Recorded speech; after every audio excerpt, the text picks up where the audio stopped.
শেরপুর জেলার ঝিনাইগাতি উপজেলায় মহারশী নদীর বাঁধ ভেঙে উপজেলা সদর বাজার সহ নিম্নাঞ্চল প্লাবিত হয়েছে। টানা কয়েকদিনের ভারী বর্ষণ এবং ভারতের উজান থেকে নেমে আসা পাহাড়ি ঢলের কারণে বৃহস্পতিবার দুপুর 2টার সময় নদীর তীব্র স্রোতে অন্তত 5টি ঘর ধসে যায়। এতে শতাধিক পরিবার পানিবন্দী হয়ে পড়েছে।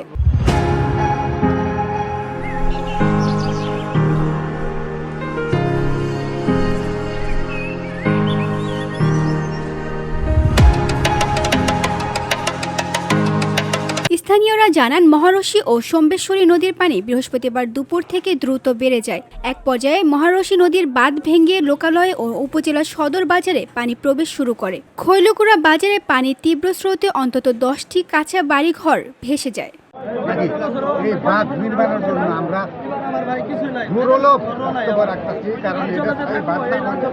ঝিনাইগাতি মানুষের আমরা তো আসলে অল্প মানুষ নাকি, আমাদের আয় কম, কিন্তু এইভাবে যদি ক্ষতি হয় তাহলে আমাদের অবস্থা কি অবস্থা হবো এটা বলা যায়।